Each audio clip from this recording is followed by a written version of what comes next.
আয়ান ঘোষের সাথে রাধারানীর বিয়ে হলেও রাধারানীর মন প্রাণ জুড়ে শুধু শ্রীকৃষ্ণের বাস। একদিন রাধারানী শ্রীকৃষ্ণকে নিয়ে খুব চিন্তায় ছিলেন।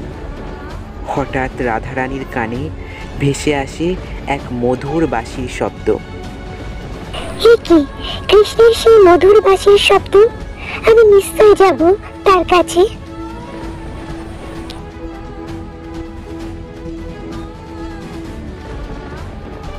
ইনি জটিলা, ইনি আয়ন ঘোষের মাতা আর রাধারানীর শাশুড়ি মাতা। ইনি ঠিক রাধারানীকে গৃহের বধূরূপে মেনে নিতে পারছিলেন না। ইনি কুটিলা, ইনি আয়ন ঘোষের বোন অথবা রাধারানীর ননদ। ইনি ঠিক রাধারানীকে পছন্দ করতেন না। মরে যাই রাধা, এত নিশিরাতে কোথায় যাচ্ছে রে, তুই জানিস কুটিলা? কোথায় আবার যাবে, শুনতে পাচ্ছ না ওই বাঁশির সুর? গেল ওই নিশ্চয়ই কৃষ্ণের কাছে। না, এই কথা তো আয়নকে জানাতেই হবে।